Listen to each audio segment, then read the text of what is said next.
특별히 오늘 추수감사주일 하나님 앞에 감사 예배를 드리는 가운데 우리 최원천 장로님 이렇게 안산에서부터 또 열심히 이렇게 참여해 주셨습니다. 또 횡성에서 우리 정진남 권사님, 이현숙 권사님 내가 열심히 참석해 주셔서 너무 감사합니다. 어쨌든 마음을 다해서 주의 전을 사모하고 말씀을 사모하면서 저는 나와서 예배를 드릴 수 있어서 참 감사하고 또 우리와 함께 늘 예배를 드리던 이경옥 장로님 수술 받으시고 지금 이렇게 중환자실에서 집중치료실로 지금 옮겨가는 그런 소식을 들었습니다. 그래서 지금 송 권사님 연락받고 어쨌든 간호하러 서울대병원을 가셔서 함께 예배를 드리지 못하는 그런 상황이 있습니다. 오늘 본문 속에서 저와 여러분들이 어떤 상황 속에서든지 하나님 앞에 감사하는 믿음, 감사하는 신앙의 표현입니다 하는 말씀으로 함께 다니엘서의 말씀을 계속 보면서 은혜를 나눌 것입니다. 정권이 바뀌었습니다. 아니 국가가, 통치자가 바뀌어버렸어요. 그 전까지는 바벨론에 지금 통치를 받으며 다니엘은 바벨론의 포로로 끌려가 있는 상황이었었는데 이제 메대와 바사의 연합군이 바벨론을 무너뜨리고 그리고 그 초대 다리오 왕이 나라를 다스리는 그 국가가 바뀌고 통치자가 바뀌고 정권이 바뀌는 그러한 변화의 속에 지금 하나님 앞에 다니엘이 어떻게 쓰임 받는가 하는 이야기를 오늘 6장에 쓰고 있는 거예요. 이게 통치 주체가 바뀌었을 때도 총리를 계속한다. 이거는 대단한 일이 아니겠습니까? 다리오 왕은 전국을 통치할 때 120명의 장관들을 세우며 그 위에 3명의 총리를 세웠는데 그 중에 한 명이 다니엘이었습니다. 오늘 6장은 그렇게 시작되는 거예요. 그런데 이 다니엘이 전 정권, 전 국가에서부터 총리가 쭉 다스려 가니까 이게 새로운 그러한 장관들의 눈에는 좋아 보이지 않았겠죠. 그렇잖아요. 가만히 생각해 보십시오. 그러니까 그를 뒷조사하기 시작하는 거예요. 그의 비리가 뭐가 있는가, 그의 흠잡을 데가 뭐가 있는가 막 뒤졌는데 아무것도 흠을 잡을 것이 나오지 않는 거예요. 이게 쉬운 일입니까? 뭐 가만히 생각해 보세요, 여러분들. 한 나라의 지도자가 세워져서 총리가 세워져서 그걸 청문을 했는데 이 사람은 걸릴 게 하나가 없어. 뭘 따져 물을 것조차가 아무것도 없는 상황이 되어버린 거예요. 그러니까 이 사람의 특징을 잘 보니까 이 사람이 여호와 하나님을 섬기는 사람이야. 하나님 앞에 열심히 기도하고 하나님 말씀대로 살아갔기 때문에 꼬투리 잡을 것이 하나도 없었기 때문에 이 사람을 잡으려면 신앙으로 잡는 것 외에는 방법이 없겠구나. 하나님의 율법으로 잡는 것 외에는 방법이 없겠구나. 그래가지고 하나의 법령을 장관들이 만듭니다. 그 법령은 이제 이후로 한 달 동안 30일 동안 그 어떤 신에게나 어떤 사람에게나 기도하거나 무엇을 가지고 이렇게 예배하는 것에 대한 징계를 내리기로.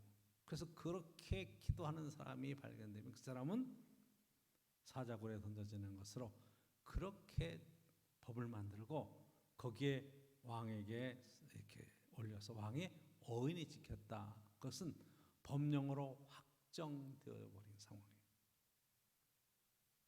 그러니까 얼마나 어이가 없습니까? 한 사람을 잡으려고 이 법을 없던 법을 만들어서 30일 동안 어떤 신에게나 어떤 사람에게나 기도하거나 어떤 예배 행위를 하는 사람은 이렇게 사자굴에 던져서 사자밥을 만들 것이다. 이 법이 공포가 됐어요. 전국적으로. 그러면서 하는 얘기가 메대와 바사의 그런 법은 그 어떤 상황이 와도 변할 수 없습니다. 바꿀 수 없습니다. 그렇게 특별법을 만들어서 지금 선포했어요. 근데 오늘 본문에 보면 다니엘이 이렇게 법이 선포되고 이런 상황임에도 그가 분명히 알았다. 10절의 말씀에 보면 이렇게 쓰고 있어요. 다니엘이 조서에 왕의 도장이 찍힌 것을 알고도, 그렇죠? 왕의 도장이 찍혔어요. 이것은 바꿀 수 없는 상황이라는 것을 알면서도 지금 자기 집에 돌아가서 윗방에 올라가 윗방으로 올라갔어요. 내려가서 숨어서 기도하는 것이 아니라 윗방으로 올라가서 예루살렘 향해서 문을 열고, 왜? 예루살렘은 하나님의 도성이 있는 것이고 무너진 성전이 있는 것이고, 그것을 향해서 창문을 열어놓고, 그 다음에 뭐예요? 전에 하던 대로 계속 그렇게 해왔던 거예요. 그러니까 이게 지금 이 다니엘을 모함하는 사람들은 다니엘의 생활 습관이나 패턴을 너무 잘 알아서 이거는 무조건 걸린다 이렇게 생각했던 거예요. 그런데 안 걸릴 수 있는 방법이 있어요. 그렇죠? 지하실로 내려가거나 문을 닫던가, 그러면 뭐 기도했는지 뭐 기도 안 했어 그러면 끝나는 건데요. 그런데 전에 하던 대로 하루 3번씩 무릎을 꿇고 기도하며, 그렇잖아요.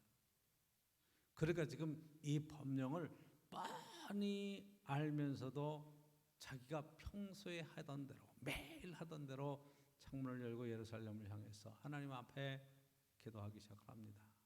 그의 하나님께 감사하였더라. 그래요. 여러분, 오늘 감사절이죠. 뭘 감사할 거예요? 하나님 앞에 무릎 꿇고 매일 하던 대로 창문을 열어놓고 다 보란 듯이 하나님 앞에 기도하면서 그의 하나님께 감사하였더라.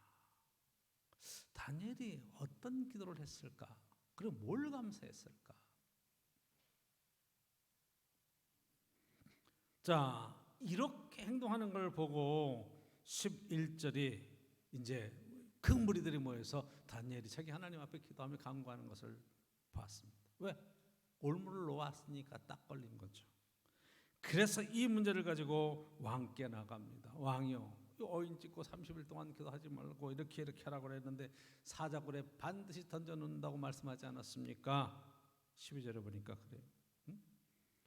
이 법은 고치지 못할 법입니다. 메대와 바사에 고치지 못할 규례가 아닙니까? 12절에 말씀하고 있으니까 13절에 아주 정확하게 그들이 왕 앞에서 말합니다. 왕이여, 사로잡혀 온 유다 자손 중에 다니엘이 왕과 왕의 도장이 찍힌 금령을 존중하지 아니하고 하루에 3번씩 기도하나이다. 정확하게 걸렸죠. 올무를 놓았는데 그 올무를 그냥 무시하고 하나님 앞에 감사 기도하면서 지금 걸려들은 겁니다. 자, 14절 보시면 왕의 태도를, 왕의 마음을 알 수 있어요. 왕이 이 말을 듣고 그로 말미암아 심히 근심하여, 그러죠. 마음에 근심이 생겼어요. 다니엘을 신뢰했던 사람이에요.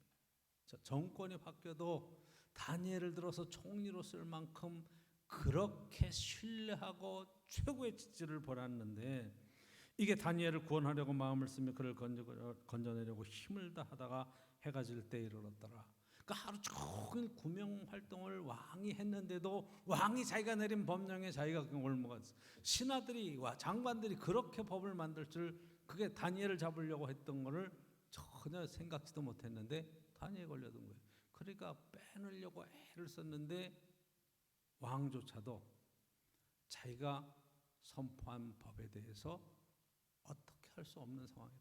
그러니까 이게 고대 시대지만 적어도 한 나라의 법이 세워지고 그 법을 지키며 법을 준수해 나가는 것, 이 법이 악법이라고 할지라도 그 법이 어떻게 그 나라에 영향을 미쳤는가 너무 잘 알 수 있죠.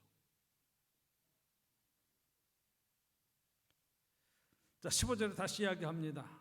바사와 메대의 이 규례는 왕도 바꿀 수 없습니다. 반드시 집행되어야 합니다.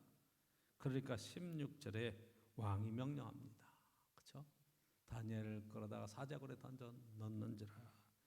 법을 집행할 수밖에 없었어요.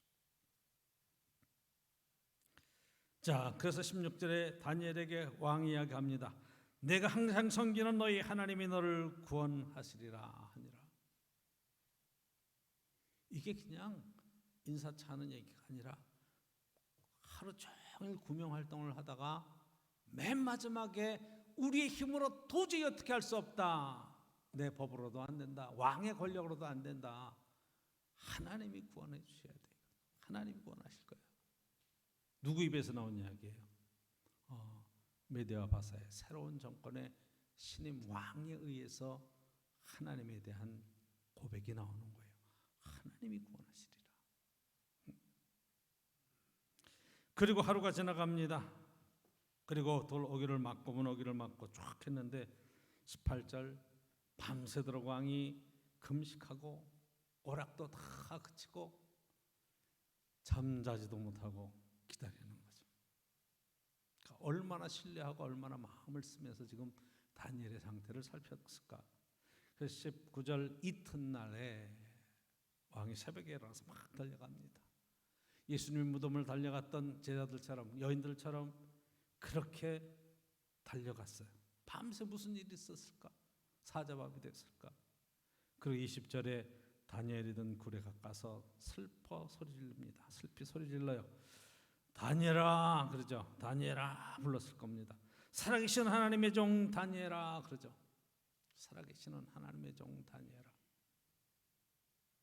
이 다리오 왕의 입에서 하나님을 살아계시는 하나님, 하나님의 종이라는 표현을 쓰면서 지금 불러옵니다. 네가 항상 섬기는 네 하나님이 사자들에게서 능히 너를 구원하셨느냐. 얼마나 그 마음을 쓰면서 좀 얘기하겠습니까? 그랬더니 다니엘이 그때 죽었어야 되는데 소리가 들리는 거예요. 다니엘이 말하기 시작합니다. 왕은 만수무강하옵소서. 왕은 만수무강하옵소서. 살아있는 거예요. 그렇죠? 20절 보십시오. 나의 하나님이 이미 그의 천사를 보내어 사자들의 입을 봉하셨으므로 사자들이 나를 상해하지 못하였어. 이는 나의 무죄함이 그의 앞에 명백함이며 또 왕이여 나는 왕에게도 해를 끼치지 아니하나이다. 지금 상해를 받지 않았어요. 사자의 입을 봉하셨어. 그리고 나는 명백하게 무죄하다. 왕에게도 해를 끼치지 않았다. 그러니까 이 고대에 처형을 했는데 이게 지금 살아있고 하나도 상함을 받지 않았으니까 무죄함이 증명이 된 거예요. 그렇게 지금 받아들이는 거죠. 사자굴에 던져서 죄를 집행했는데 무죄하다. 그래서 23절에 왕이 기뻐서 다니엘을 올렸습니다. 자, 그러면서 하는 얘기가 그들이 다니엘을 굴에서 올린즉 그의 몸이 조금도 상하지 아니하였으니 이는 그가 자기의 하나님을 믿음이었더라. 하나님을 믿었다. 이 믿음의 표현이 어떻게 됐다? 처음에 말씀을 시작하면서 그가 하던 대로 예루살렘을 향해서 창을 열고 매일 하루에 3번씩 하나님께 기도하며 그의 하나님께 감사하였더라. 감사의 기도를 드리는 그의 삶 속에 그의 믿음의 표현이 있었다는 것을 깨닫게 됩니다. 자, 그래서 24절 보면 이제 상황이 어떻게 바뀌어지는가? 참수하던 사람을 보면 이게 무고죄로 지금 다니엘을 있던 굴에 던졌습니다. 그의 처자와 함께 굴에 던져 넣었더니 굴 바닥에 닿기도 전에 사자들이 그들을 움켜서 그 뼈까지도 부서뜨렸다. 떨어질 때 확 접어서 그렇게. 그러니까 이게 지금 사자들이 배가 불러서 이렇게 그런 상황이 아니었다는 거예요. 지금 이 상황이 얼마나 위중한 상황이고 위험한 상황인데 하나님이 보호하셨는가 하는 것에 대한 믿음의 표현이죠. 그리고 25절 이하에 이제 다리오 왕이 백성들을 향해서 선포하는 그러한 말씀이 있습니다. 그렇죠? 26절 내가 이 조서를 내리노라 그러죠. 내 나라 관을 아래에 있는 사람들은 다니엘의 하나님 앞에서 떨며 두려워할지니 그는 살아계시는 하나님이시요 영원히 변하지 않으실 이시며 그의 나라는 멸망하지 아니할 것이요 그의 권세는 무궁할 것이며 그는 구원도 하시며 건져내기도 하시며 하늘에서든지 땅에서든지 이적과 기사를 행하시는 이로서 다니엘을 구원하여 사자의 입에서 벗어나게 하셨습니다. 그러니까 이거 지금 다리오 왕의 조서의 내용, 선포한 내용 속에는 뭐가 들어있는 거예요? 하나님에 대한 완전한 신앙 고백이 들어있고 다니엘이 섬기는 그 하나님에 대한 완전한 신뢰와 더불어서 하나님이 행하시는 놀라운 일들에 대한 그런 믿음이 그 가운데 들어 있는 것을 보게 됩니다. 그렇죠? 그리고 이 다니엘이 다리오 왕의 시대에서 페르시아 바사 시대 고레스 왕의 시대까지 형통하였다. 고레스는 누구예요?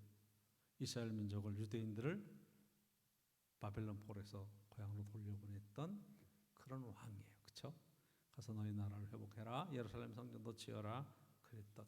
그러니까 지금 바벨론 포로 시대에서 시작해서 이스라엘 백성이 돌아오기까지 그때의 그 신앙적인 결단과 헌신이 어떻게 민족을 구원하고 그 역사 속에 대단한 일들을 이루어냈는가 하는 고백이 그 속에 들어 있습니다.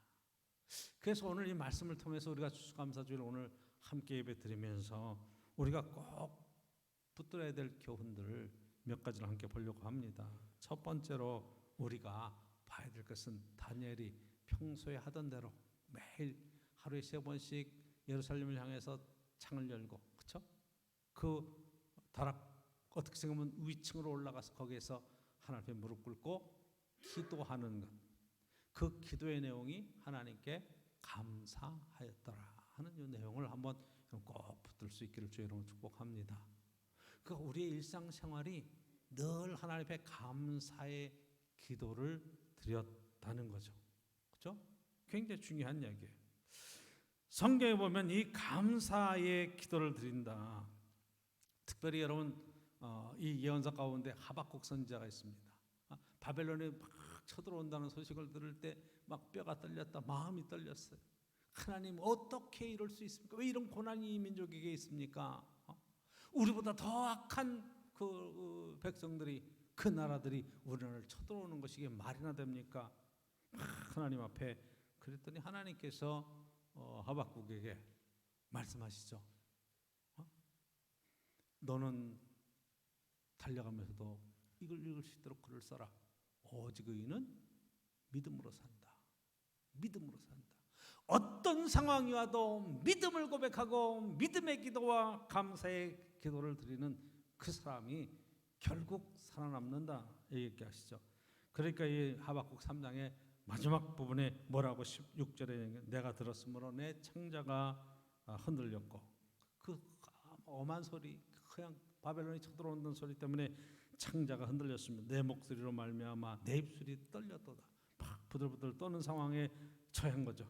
그렇죠? 무리가 우리를 치러 올라오는 환난 날을 내가 기다림으로 썩이는 것이 내 뼈에 들어왔으며 내 몸은 내 처소에 떨리는 거다. 덜덜덜덜 떨고 있는 상황이었다는 거예요.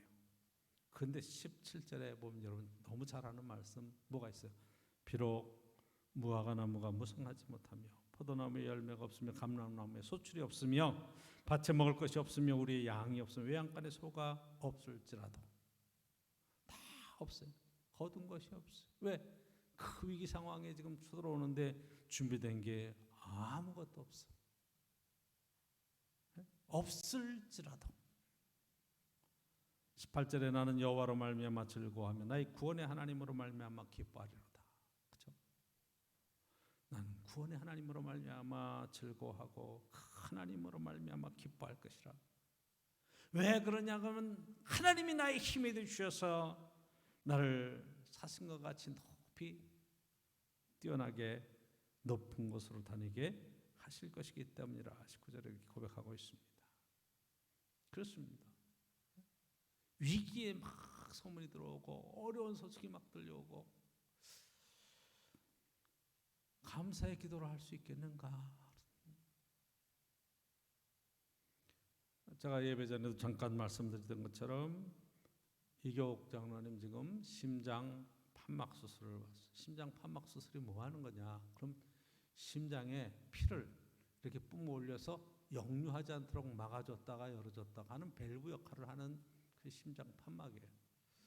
그런데 이게 어느 날 갑자기 심장 판막이 망가질 수도 있겠지만 장로님은 이게 처음 태어날 때서부터 심장의 판막에 약간 좀 이렇게 우리들은 그 심장 판막이 3엽으로 되어 있는데 3개로 벤츠 보면 이렇게 표 되는 것처럼 그렇게 되어 있는데 장로님은 이게 2개라는 거예요.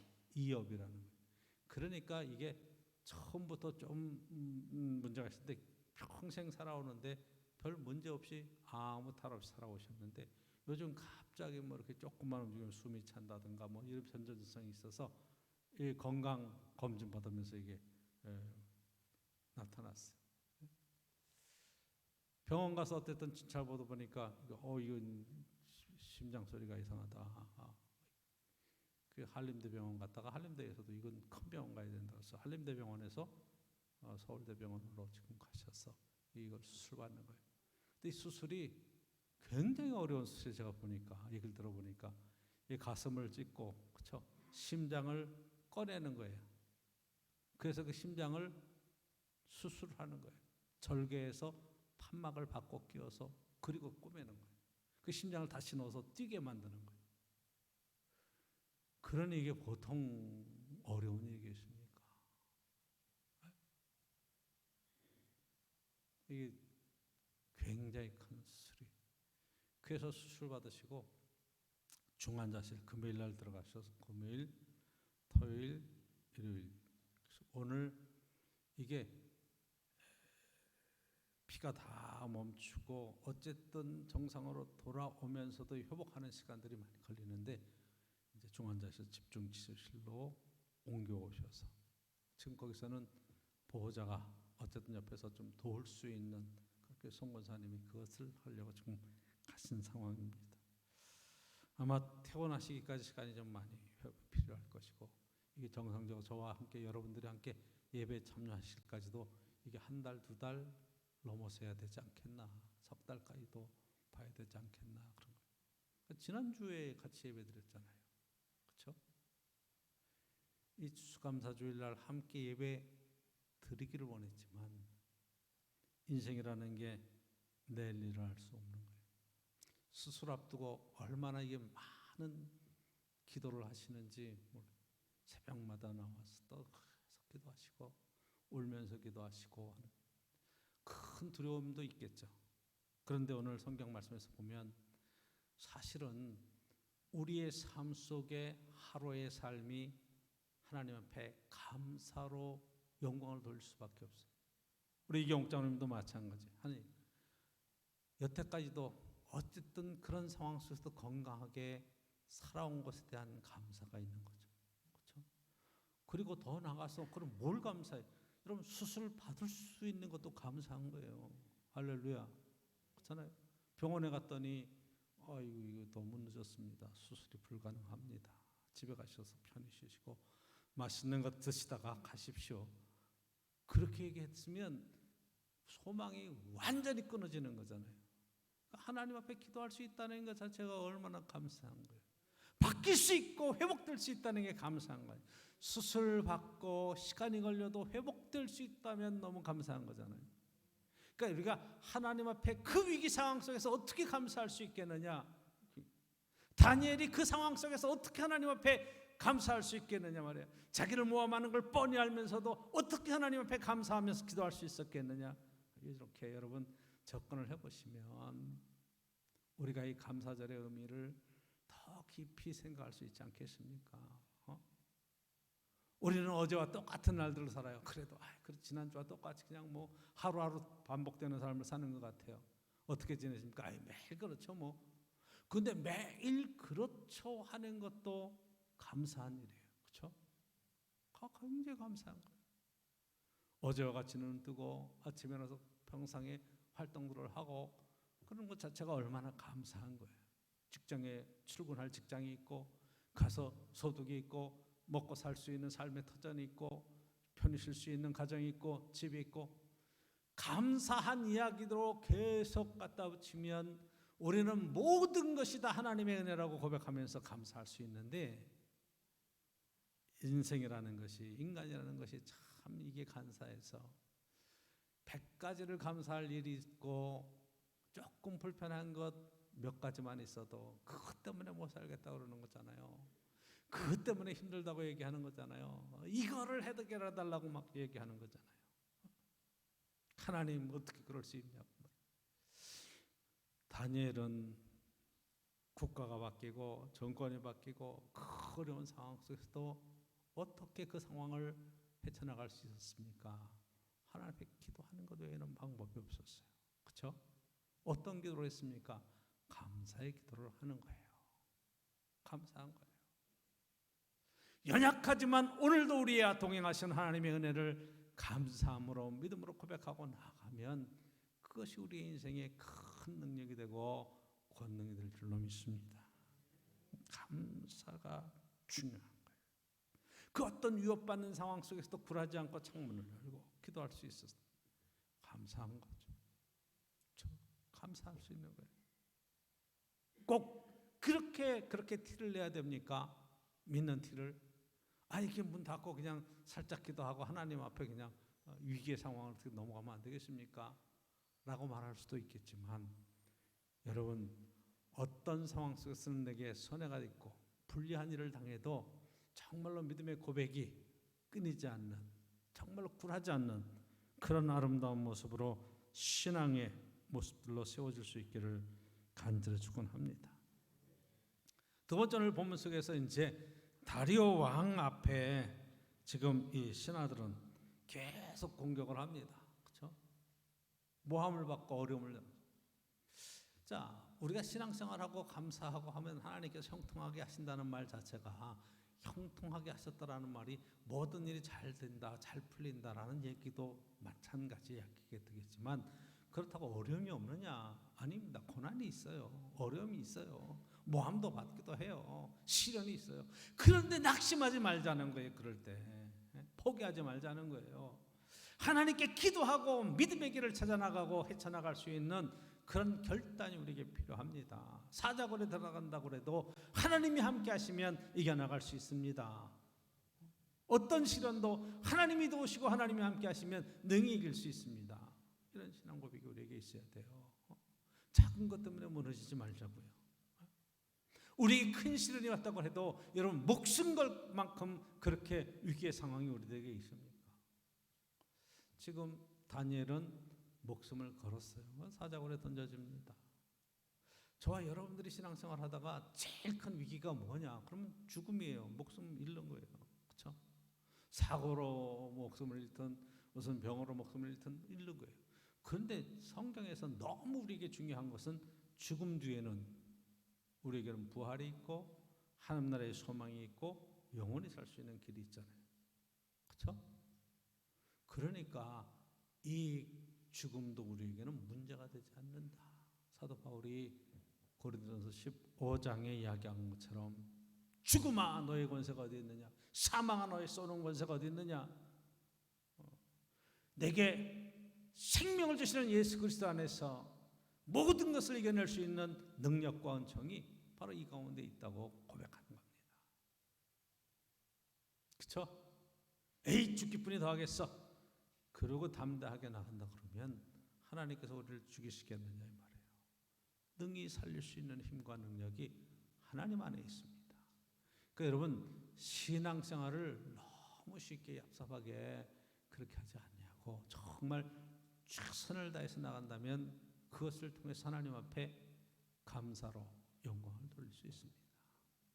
오늘 보면서 세 번째 여러분들이 꼭 봐야 될 것이 다리오 왕의 선포하는 내용을 보시면 여러분들이 큰 은혜가 될 줄로 믿습니다. 다니엘 왕은 진심으로 하나님을 찬양하는 조서를 내립니다. 그렇죠? 26절 내가 이제 조서를 내리노라 그래서 내 나라 관 아래에 있는 사람들은 다 다니엘의 하나님 앞에서 떨며 들어할지니 그리고 하는 얘기가 그는 살아계신 하나님이시오. 그는 살아계신 영원히 변치 않으실 이시며 그의 나라는 멸망하지 아니할 것이요 그의 권세는 무궁할 것이며 그는 구원도 하시고 건져내기도 하시며 하늘에서든지 땅에서든지 이적과 기사를 행하시는 이로써 다니엘을 구원하여 사자의 입에서 벗어나게 하셨습니다. 그렇죠? 하나님이 하시면 되는 이 고백을 누가 해요? 다리오 왕이 한다고요. 그 영향력이 하나님을 믿는 신앙의 영향력이 이 메디아 바사 전체에 퍼지고 이 영향력 때문에 그 다음에 다리오 다음에 고레스가 이스라엘 백성들을 유대인들을 고향으로 돌아가고 너희 성전을 짓고 그리고 너희 하나님을 섬기라고 하는 선포를 하는 것까지 연결되는 걸 보게 됩니다. 굉장히 중요한 거예요. 여러분, 저와 여러분들이 크리스찬으로서 이런 영향력들이 있겠는가? 그 자리는 곧 그 영향력이에요. 한번 여러분 생각해 보세요. 내 가장이 되었다 그러면 내 가정에 영향력이 제일 많이 미치는 자리에 있다는 거예요. 그렇죠?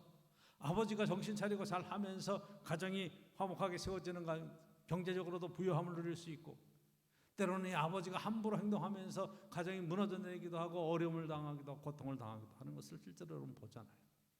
그 영향력은 내 가정에 미치는 거예요. 그렇죠?